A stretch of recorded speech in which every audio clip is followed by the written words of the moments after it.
It's time for the Daily Stand Up Podcast presented by AgileDad with your host, Lee Henson. Without any further ado, let's get started.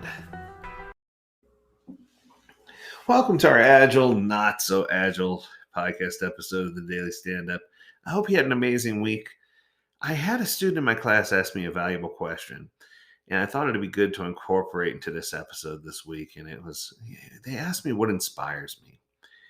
And it made me think, wow, what a good challenge, be the month of November, being everything going on, getting close to Thanksgiving.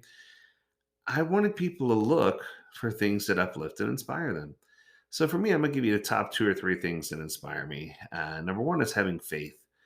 For those of you who don't know me already, I am a very spiritual person. I am part of a structured Christian church, and I have faith that things are always going to be okay and that there's always a higher power at play that I can lean on. That I know that if I do the things and do the best I can, that the rest will be done for me, that I don't have to be perfect. And that faith helps me be inspired.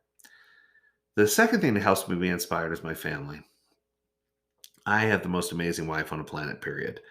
I know every guy should be saying this, or maybe every guy does, but when you have a wife that goes so far out of their way to make sure you have every single thing that you need and that you can be successful and they support you in your career so that you can eventually just spend high quality time together doing things that you love, it's amazing how together you can support each other and have an family. And I'm inspired by having an amazing wife and amazing kids. My family truly uplifts me and inspires me every single day. And I think the third thing that inspires me is probably something really interesting. It's music. People are often like, "What?" I'm like, "Yeah, I'm inspired by good music." And sometimes it's good, uplifting, wholesome music. Other times it's music to help me get through a workout, which is normally a little more heavy and rock. But no matter what, I always look to music to guide me, to uplift me, to strengthen me, and to help me be at a certain place. And then if I had to throw a bonus in there for you, I would say that, you know, part of being inspired is understanding who you are. And I'm not saying going on a walkabout or a spiritual journey. Not that that's a bad idea. I mean, you could journey to Mecca if you need to.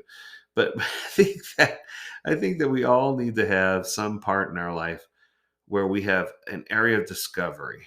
And I think that sometimes we don't allow for that area of discovery to come natural. We tend to force it or try to structure it that it has to be a certain way, when in actuality, some of the best discovery we'll ever find is from living life's experiences. I remember many times where I was in a situation and I needed some inspiration, I needed hope, and I didn't rewind and look at these values that I just now described. Maybe at the time I wasn't married and I didn't have a family, or maybe I wasn't as focused on my faith as I should have been. And what I found was that I was leaning on other people, trying to get them to share their light with me. And that light is not necessarily something that can be shared. It's something that you can leverage to teach others so that they can discover their own light, but it's hard to share your own light.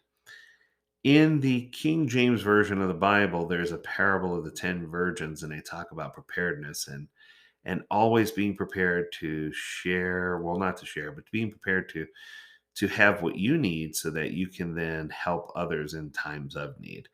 And I think that it's just so important for us, no matter where we are in our life and no matter whether we're spiritual or not, to place an emphasis on what inspires us so that we can then in turn use our candle to inspire others. And I think that that's the message here. So, my challenge for you is to take a moment to discover what inspires you. And as soon as you have your list of the things that inspire you, then turn around and ask that valuable question: what can you do to uplift or inspire others? That's kind of been a theme for this week. So, I thought it'd be good to talk about it one last time. If you had that extra tool or that extra person, the extra whatever, what would it be? How would it work for you? And what's so interesting is that it's not necessarily hard to do this, to figure out what inspires you and ask others. But some people say it's uncomfortable because they it can turn into a spiritual talk. It can turn into a talk about life. And I guess what I'm trying to tell you is it's not until you share your light with others that you discover how brightly your light can really shine. So I hope you have an amazing weekend, and I look forward to talking about more agile topics on Monday. And as always, I encourage you to stay healthy, stay well, and stay agile, my friends. Until next time, do take care.